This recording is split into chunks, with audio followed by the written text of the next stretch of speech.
महात्मा जी कहने लगे कि मैंने सोचा था कि भगवान से भेंट हो जाएगा और यह का जूता चप्पल दे देवे पहले रही।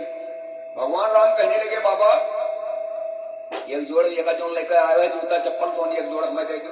लौना भी शादी देखी मेरे बहुत है कि नहीं। भगवान ने खत्ते लेके गया रहा तो क्यों ना उनके कंप्लीट पड़ जाए वो तरह वैसे अपन शरीर धारण कर ले। भगवान राम पहले ने एक जोड़ जूता फिट पर गया।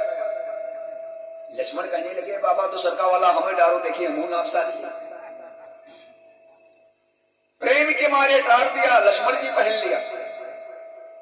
सीता मैया जो कन्या के रूप धारण किया कहीं बाबा ये चपलवा क्या कगस्तर लेकर आया होगा कहीं बच्चा यह सोचन रहा है कि सीता मैया से भेंट हो जाए तो उन्होंने दे दे वो पहले नहीं कहीं तो बाबा वही ना ये लाओ हम नाप सादली देखिए मेरे फिट होते कि नहीं। ये चप्पल डाल दिया सीता मैया ने पहन लिया। भगवान राम और लक्ष्मण माता जानकी तीनों मूर्ति ये महात्मा जी का दर्शन दे चुके। ये चल दिया दर्शन दे करके ना भगवान राम लक्ष्मण और जानकी जी ना जूता चप्पल निकाली ना उन्हें ये निकाले फिर कहीं चल दिया। जहां तक दिखाई पड़े तहां तक ऐसे टक लगाए ताकते रहे और जब अटवाही हुई गई तो नीचे मुड़ी करके बैठी गई। यात्री लोग जब लौट करके जब जाने लगे अपने घर को तब कहीं कि बाबा सुबह से ही बैठे ना कहीं दर्शन करने के लिए गए और ना लौट करके घर गए क्यों बैठे। कहीं भैया कहो सब लोगों ने बताया था कि भरद्वाज उनके आश्रम में भगवान मिलेंगे तो यहाँ आए तो फायदा के स्थान पर नुकसान होगा। कहीं क्या हो गया कहीं दो जोड़ जूता लाए ना कि दर्शन कर पाए उदय देवे पहले रही और एक जोड़ चप्पल। कहीं बाबा कहा कि कहीं दो ठो लड़का और एक ठो बिटिया आई क्या मांग ले पहले और पैर चली गई। यात्रियों ने बताया कि बाबा तब उनका पकड़े नहीं लिया। कहीं क्यों कहीं वही भगवान उनको आप पकड़ लेना चाहिए। कहीं भैया ये तरह तो चूक हो गए। तो इसीलिए कहा गया है कि तुलसी यह जग आए के और सबसे मिली आए ना जानी किस भेष में नारायण मिल जाए। भगवान तो हर भक्तों को दर्शन देते रहते हैं लेकिन हम लोगों को यह मालूम नहीं होता है कि किस भेष में नारायण आ गए। इधर आ जाए आप लोग वहां बहुत ज्यादा बिल्कुल नहीं है। इसी प्रकार से प्रसंग आप लोगों के सामने चल रहा है कि वो मगध देश के राजा जब महात्मा की खोज करने लगे तो जंगल में गए और महात्मा जी तप कर रहे हैं। इनके चरणों को पकड़ करके और लिपट गए। महात्मा जी कहां ये नेत्र बंद किए थे। ये सोचने लगे कि हमारे पैर को किसने पकड़ लिया। कहा कौन। महात्मा जी जब पूछने लगे तो ये राजा कहने लगे कि जब मुझे 3 त्रिवाचुक दे देंगे तब जो मांगना है वो मांगेंगे और तब तक हम पैर छोड़ेंगे नहीं। महात्मा जी 3 त्रिवाचुक दे दिया क्योंकि उनको पैर छुड़ाना तो ही है। ये जब कहा कि जो मांगेंगे उसको हम देंगे तब पैर छोड़ा। कहा मांगी क्या चाहिए। कहीं महाराज हमारे कोई संतान नहीं है हम लड़का चाहिए। अब महात्मा जी तो 3 त्रिवाचुक दे चुके थे।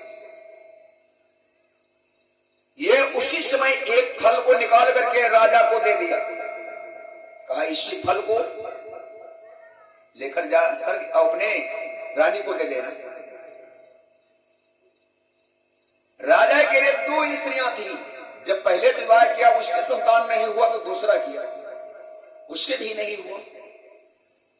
और महात्मा के द्वारा जब ये फल पाया लेकर गए अपने स्त्री को जब दे दिया कि इस फल को जो खाएंगे क्योंकि महात्मा ने बताया था कि इसके खाने से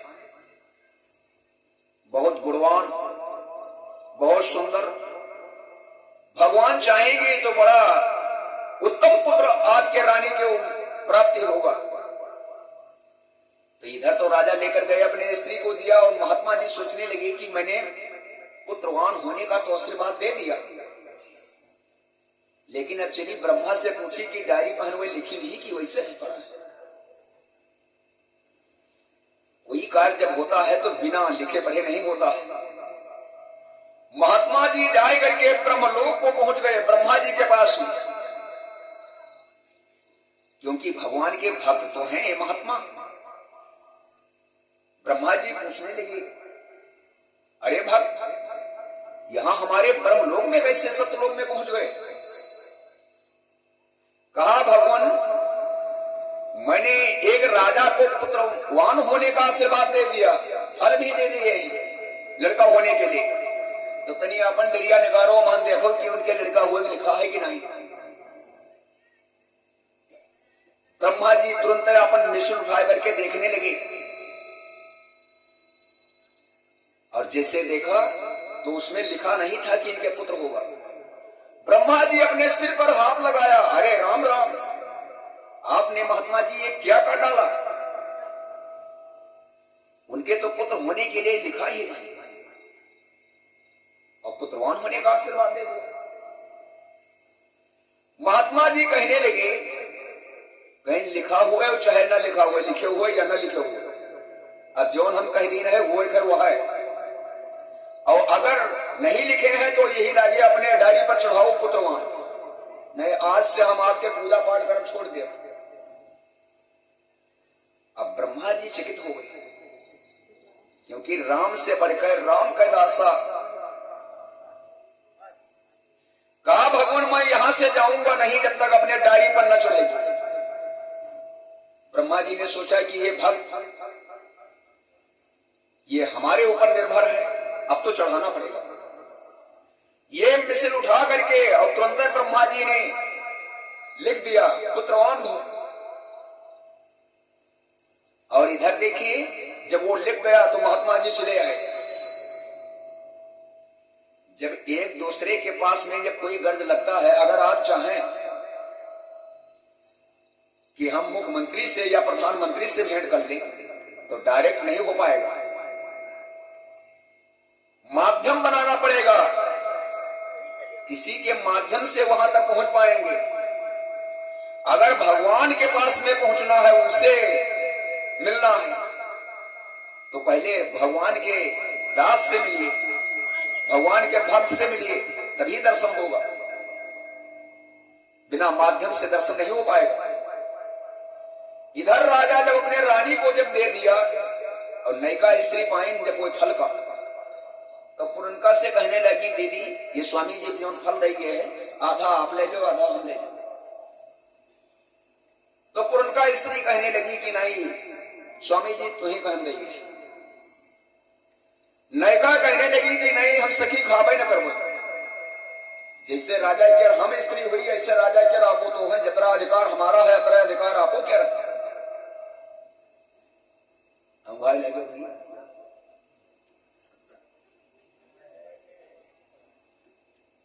भैया के बड़वा चमड़ी है झपकर आगे आगे जाओ, तुम नाम आगे करिए।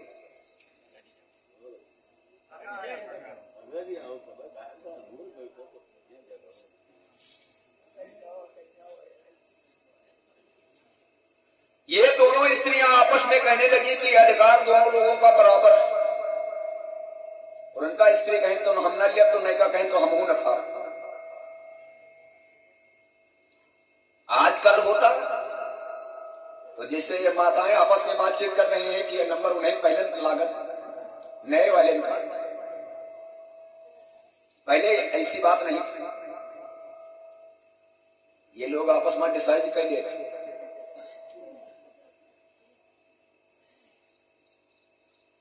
तब ये पुरनका ने सोचा कि सखी हमारी खाएंगी नहीं, बंद हो गए। तुरंत उस फल को आधोआध कर दिया। कहा सखी आधा आप खा ले, आधा मैं खा लूंगी। आधा फल खाया नयिका स्त्री आधा खाएं पुरन का। दोनों स्त्री गर्भवती हो गई, क्योंकि वो महात्मा का आशीर्वाद था कि इस फल को खाने से पुत्रवती हो जाएंगी। और जब गर्भ को धारण किया, समय पाए कर जब पुत्र पैदा हुआ, तो दोनों रानियन के अलग अलग दासी सेवा करने वाली, और एक दासी नहीं अनेक दासियां। राजाओं में एक दासियां नहीं होती थी, इसका प्रमाण है। देखिए देवक महाराज जब अपने पुत्री के विवाह के समय में 200 दासी दिया। अब आप लोग सोचेंगे कि इतने दासी की क्या जरूरत, लेकिन 200 दासी दिया। इसी प्रकार से जब लड़का पैदा हुआ, तो ये पुरनका के जब पैदा हुआ, तो देखिए कैसे पैदा होता है। जो आधा फल खाया था, आधा शरीर, यानी जैसे शरीर संपूर्ण जो होता है, आधो हाथ जो वहां पर काटा था फल, दाहिना हाथ, दाहिनी आंख, आधा मस्तक, आधा सिर, दाहिना पैर, आधा पेट। ये दासी डलेरिया में वस्त्र को रख करके उसी के ऊपर लगा लिया। एक दासी दौड़ती हुई गई, राजन आपकी बधाई हो, बधाई हो। राजा सोचने लगे क्या हुआ। तब तक पीछे से उस डलेरिया में उस पुत्र को उठा करके दूसरी दासी लेकर आई। राजन आपके लाला आया है। अब राजा जैसे देखें तैसे हुए, नीचे सिर कर लिए, अरे अरे राम राम, कितना अपमान होगा। डलेरिया में लेटा हुआ है आधा शरीर, दाहिना हाथ हिला रहा है, दाहिनी आंख, आधा नकुना, आधा मुंह, आधा सिर, पैर हिला रहा है। राजा लज्जित हो गए कि अभी तक तो हमारे कोई संतान नहीं था, और संतानों भवा तो लोग जब देखिए या सुनिए तो कहीं इनके लिंग पैदा पैदा। तब तक दूसरी वाली स्त्री नैका की, उनकी दासी दौड़ती हुई आई, राजन आपकी दुहाई हो, आपकी दुहाई हो। राजा कहने लगे क्या हुआ। तब तक वो पीछे से दूसरे डलेरिया में लेकर बावा हाथ, बावा पैर, बाई आंख, आधा अंग वो लेकर के आई डलेरिया में लगा करके। लालन आया है राजन आपके यहाँ। राजा जब एक के बजाय जब दूसर देखें और नीचे सिर कहिए, कहा अब क्या करेंगे, हम राज में अपना मुंह दिखाने के काबिल नहीं। अपने मंत्रियों से कहा कि ये सिपाही लोगों को आज्ञा दे दें और इन दोनों दासियों के साथ में ले लें और लेकर जाए ये दोनों पुत्रन का घने जंगल में डाल दें, फेंक दे जाए। कहा अगर ये सिपाही लोग साथ में नहीं जाएंगे तो ये छिपा लेंगे दासी। सिपाही लोग कहने लगे चलिए हमारे साथ, आगे पीछे लग गए। राजा का हुक्म, जाए के घने जंगल में जब पहुंचे, कहा फेंक दो ये। लेकिन वो दासियां क्या करती हैं, वही डलिया उठा करके घने जंगल में रख दिया। सोचने लगी कि मैं लौट करके जब जाऊंगी, रानी पूछेंगी कि हमारा पुत्र कहां है, तो क्या जवाब दूंगी कि मैंने फेंक दिया है। लौट करके आए सिपाही लोग, वो दासियां आई। राजा पूछने लगे कि क्या हुआ। कहा कि राजन आपके राज्यकारी बन करके मैंने वहां जंगल में फेंकवा दिया, घने जंगल में। कहा अच्छा किया। ये तो आ गई और दासी जाकर के रानी से कहने लगी, रानी रो रही, दोनों रानी इस समय पाए करके जो हमारे कोई संतान हुआ तो राजा ने फेंकवा दिया। और उस घने जंगल में एक जरा नाम के राक्षसी रहती थी। उसको 3 दिन हो गया था, कोई आहार नहीं मिला था। जाए करके वही स्थान पर पहुंच गई जो 2 डलेरिये में बच्चे उसी में लेटे हैं और अपना पैर दाहिना बावां हिला रहे हैं, अलग अलग, शरीर बिल्कुल लाल है। जरा नाम के राक्षसी जब वहां पर पहुंची तो देख रही है ये क्या चीज है। एक डलेरिये में बावां पैर बावां हाथ हिल रहा है, एक डलेरिये में दाहिना हाथ दाहिना पैर। देख करके लेकिन ठट्ठा करके हंसे। जरा नाम राशि दोनों डलेरियों को उठा उठा करके लेकर आई, बाहर रखा और बैठ गए। सोचने लगी कि भगवान की करिश्मा देखी, दोनों कैसे अपने पैर को हिला रहे हैं, हाथ को हिला रहे हैं, और आधा आधा जी। जरा नाम राशि के मन में आ गया कि लाओ इस डलेरिया से निकाल करके इसको जमीन पर लेटाया जाए, और डलेरिया से निकाल करके जमीन के ऊपर लेटा दिया। सोचने लगी कि लाओ दूसरा वाला निकाल करके इसी के बराबरी में उसको भी लेटाऊं, दूसरा वाला निकाल करके उसको भी उसी के बराबरी में लेटा दी। कुछ देर तक सोचती रही। जरा नाम राशि सोचने लगी कि अब इसको दोनों को एक में मिला दें तो देखें कि क्या होता है, और तुरंत ही जैसे दोनों को एक में मिला दिया, सुंदर दिव्य रूप, जिससे राजाओं का पुत्र होना चाहिए ऐसे ही दिव्य रूप शरीर हो गया, मिल गया। अब उसमें ये नहीं मालूम है कि कहां से कटा था, सुंदर शरीर बन गया।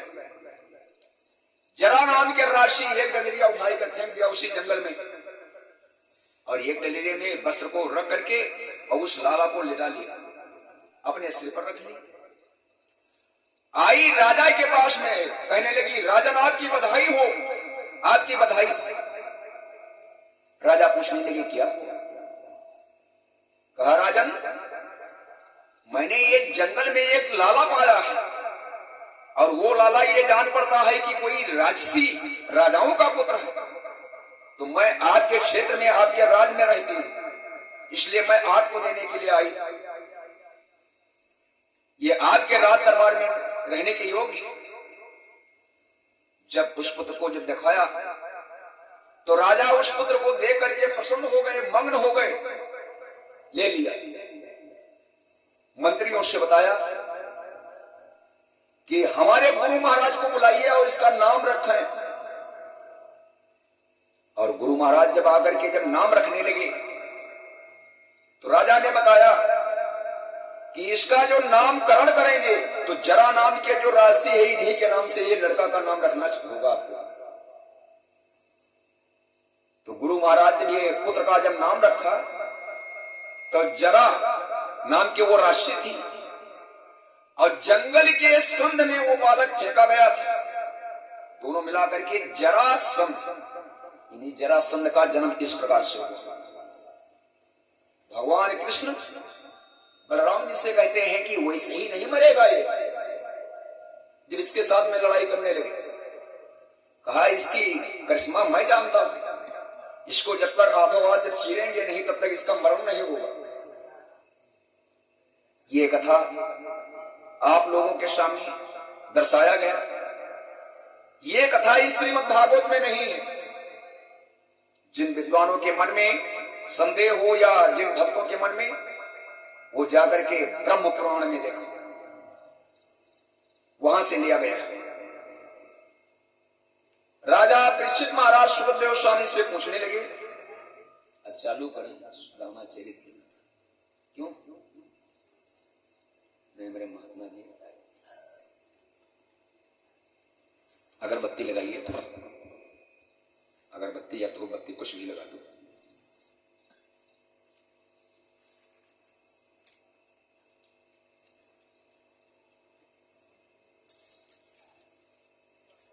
सुखदेव जी महाराज राजा परीक्षित से कहने लगे कि राजन, अब आपके सामने सुदामा चरित्र की कथा वर्णन किया जा रहा है। असी में धन लोभ से विप्र सुदामा रंग गयो द्वारिका कृष्ण पे धोवन हेत कलंक कि भगवान आने चाने आने मुकंदसी महात्मना वीर्याने नद बिरज स्रोत मिच्छा महे प्रभु। कहा महाराज, ये राजा परीक्षित से सुखदेव स्वामी कहने लगे कि राजन, कोई एक ब्राह्मण ब्रह्म को जानने वाला, ये उत्तम विषयों में बैराग, शांत बुद्धि वाला, शांत मन वाला, जितेंद्रिय, अपने इंद्रियों को रोक करके भगवान के परम भक्त, भगवान के भजन करने वाला,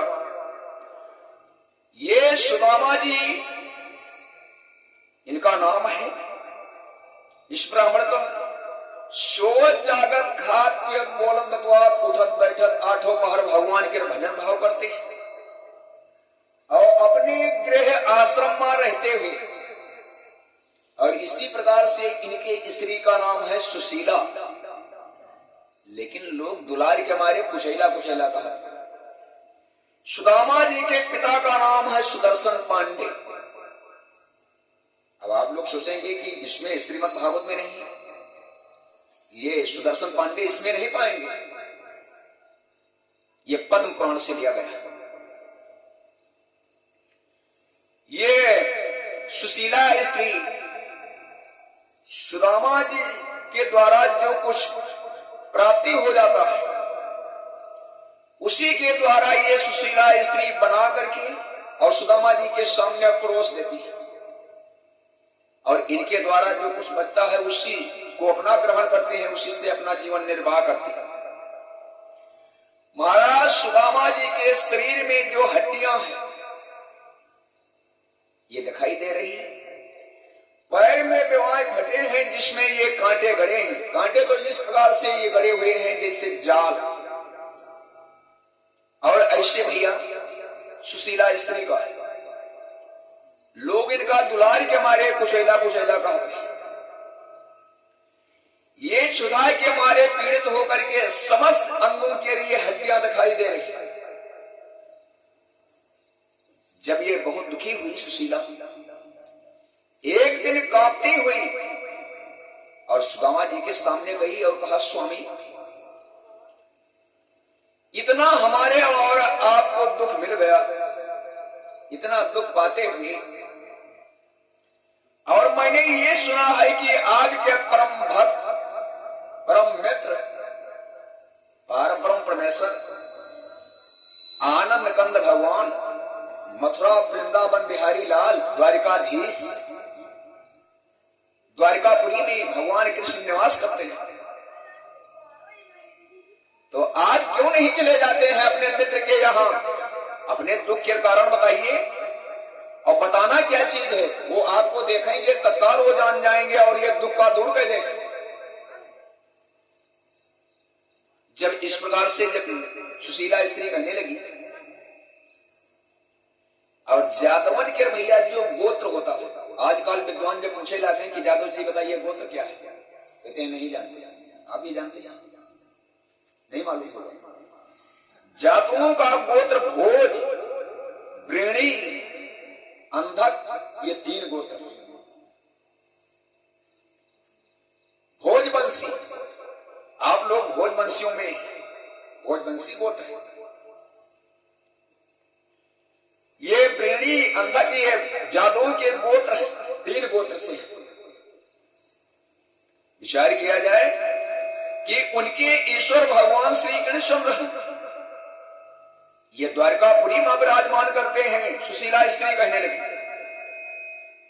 सुदामा महाराज ये सुशीला को समझाने लगे कि प्रिय, अगर हम अपने मित्र के यहां जाएं, तो मैंने ये भी सुना है कि रिश्तेदारी में जब जाना होता है या मित्र के, तो वैसे ही नहीं जाया जाता है, कुछ प्रसाद के रूप में कुछ सौगात लेकर जाना चाहिए। और घर में तो कुछ है नहीं, क्या लेकर जाएंगे? और पहली बात तो ये जान लो कि जब ये दोनों लोग साथ में विद्या पढ़ते थे, तब से जब से साथ छूट, तब से हमारा उनका भेंट नहीं हुआ। ऐसे दशा में अगर हम जाएं तो वो पहचान नहीं पाएंगे। सुशीला स्त्री कहने लगी कि वो तीनों लोग के नाथ, वो क्या नहीं जानते हैं? और जो प्रसाद वाला बात बता रहे हैं, तो ये सुशीला एक दूसरे के यहाँ ये कुटौनी पिसौनी करके और जो कुछ इनको प्राप्त होता था उसी से अपने जीवन के निर्वाह करती थी। ये पड़ोसन के यहाँ जाकर 4 मुट्ठा ये चावल के खंडन मांग करके और लेकर आती है और ये फटे पुराने वस्त्रों में बांधने लगी। बांध करके अपने स्वामी सुदामा जी को देने लगी।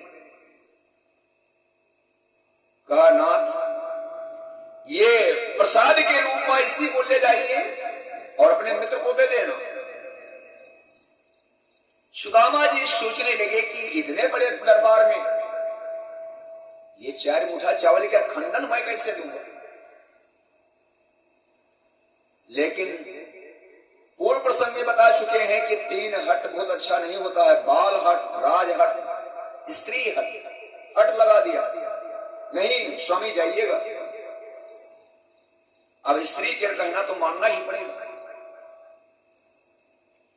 सुदामा जी महाराज वही 4 मुठा चावल का खंडन फटे पुराने वस्त्रों में बांध करके अपने कांख के नीचे, कखोरी के नीचे दबा लिया।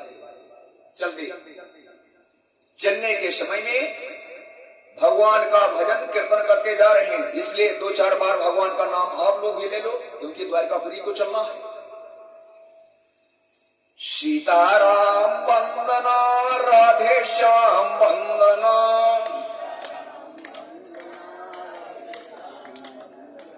अंजनी के नंदन को बार बार वंदना,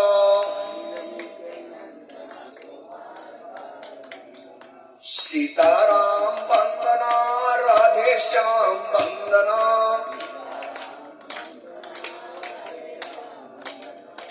अंजनी के नंदन को बार बार वंदना, बसदेव जी की वंदना, वैद्यों की वंदना,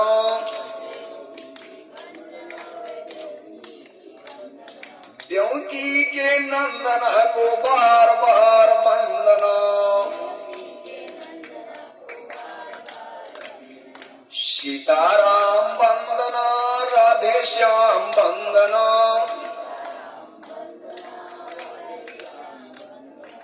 अंजनी के नंदन को बार बार वंदना,